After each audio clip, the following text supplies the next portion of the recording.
En la historia de la pedagogía, la humanidad ha implementado múltiples corrientes de la educación para la formación de las sociedades en concordancia con el texto cultural. Hubo un movimiento pedagógico en específico que contribuyó enormemente a la educación de nuestro tiempo, debido a su efectividad en el desarrollo integral del niño en sus primeras etapas. Esta vertiente pedagógica de la cual hablaremos en este video es Escuela Nueva.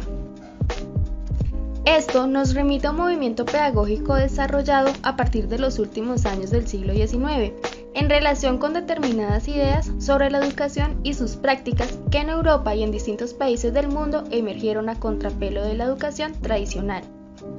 Fruto ciertamente de una renovación general que valoraba la autoformación y la actividad espontánea del niño, en oposición a una pedagogía basada en el formalismo y la memorización, en el didactismo y la competencia, en el autoritarismo y la disciplina. La nueva educación reivindica la significación, el valor y la dignidad de la infancia.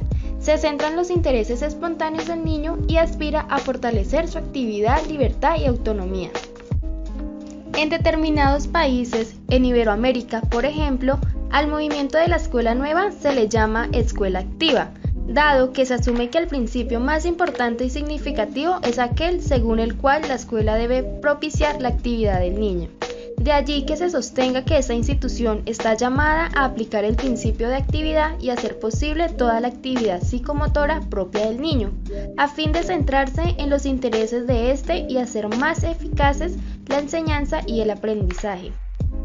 También se le denomina escuela moderna, en tanto se considera que la escuela nueva se fundamenta en una base científica y racional, es decir, se inspira en el aporte de las nacientes ciencias auxiliares de la educación. Otros lo denominan como la escuela del trabajo, la cual parte de la premisa de que la escuela es una sociedad viva que debe preparar al alumno para la vida y familiarizarse con el medio social.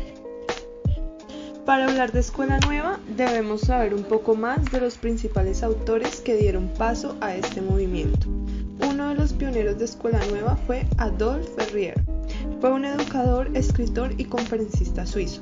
Sus principales ideas se basaron en las concepciones biológicas, sin embargo, luego se inclinó hacia una filosofía espiritualista. Por otra parte, el estadounidense John Dewey fue el primero en formular un nuevo ideal pedagógico y afirmaba que la enseñanza debía darse por acción y no por instrucción. Según Dewey, existen 5 categorías del pensamiento frente a una problemática. Mientras que William Hare Kilpatrick fue un pedagogo estadounidense y discípulo de Dewey, contribuyó en el método por proyectos. Su propuesta acoge la educación como una reconstrucción de la vida y en la autoactividad decidida. El suizo pedagogo y psicólogo infantil Edward Claparède afirmaba que la escuela activa debía llamarse educación funcional. Además decía que la actividad debería ser individualizada pero socializadora. Jean Piaget, psicólogo y biólogo suizo, planteó 5 etapas sobre el desarrollo del niño. Además, concibió las bases de una pedagogía experimental que tenía por objeto la observación de la forma en la que el niño organiza lo real. El método del trabajo en equipos fue desarrollado y adoptado hasta la fecha por Roger Cousinet, quien fue un pedagogo francés. Se opone al carácter rígido en las escuelas francesas y plantea que el desarrollo de actividades grupales debería obedecer a una serie de etapas. Además, uno de los autores más representativos del movimiento fue María Montessori, a quien le dedicaremos un enfoque más detallado en este video. Pero, ¿quién era María Montessori? María Tecla Artemisia Montessori nace el 31 de agosto de 1870 en Chiaravalle, provincia de Ancona, Italia. Es criada en el seno de una familia burguesa católica. Desde temprana edad muestra gran inclinación por la formación académica y a los 14 años estudió ingeniería, luego biología y más tarde fue aprobada en la Universidad de Roma La Sapienza para la Facultad de Medicina, siendo así la primera mujer en Italia en graduarse de medicina. Termina por estudiar antropología y obtiene luego un doctorado en filosofía, periodo en el cual también hace numerosos estudios sobre psicología experimental. Es en medio de la independencia de Italia cuando se interesa por las condiciones sociales y participa en congresos internacionales.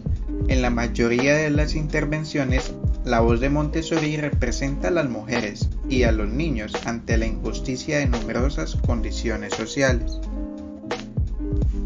Posteriormente, se concentra en el trabajo con niños deficientes y prioriza el desarrollo de potencialidades que permitiesen al infante incorporarse dignamente a la sociedad.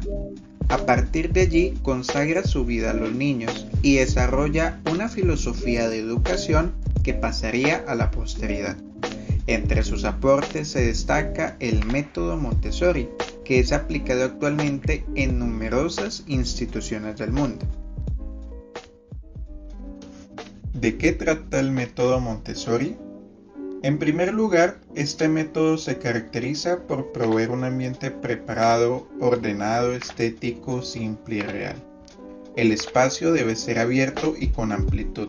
Allí los niños disponen de materiales y herramientas adecuadas para ellos.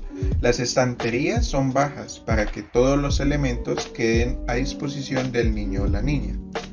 El área puede estar subdividida por temáticas. El niño es libre de elegir el material y lo devuelve luego a la estantería para que otros puedan usarlo. ¿Cómo son los materiales? Los materiales concretos utilizados en el método Montessori tienen algo en particular: su composición funcional, que aíslan dificultades y poseen control de error. Es decir, el niño en la interacción con el material se dará cuenta que éste tiene una forma correcta de emplearse. El niño tomará en consideración de que el error es parte del proceso de aprendizaje. ¿Y entonces cuál sería el rol del maestro? El maestro es guía y observador. Ve más allá del niño, identifica sus necesidades, intereses y le ofrece oportunidades de trabajo inteligente. El objetivo del maestro debe ser interferir cada vez menos en la medida que el niño se desarrolla. Cabe resaltar que un guía del método Montessori no imparte ni premios ni castigos. El niño obtiene satisfacción de manera interna con el trabajo personal. ¿Cuál es el propósito del método? Montessori plantea que el niño pasa por etapas de desarrollo y hasta la edad de 6 años el niño se encuentra en la etapa de mente absorbente.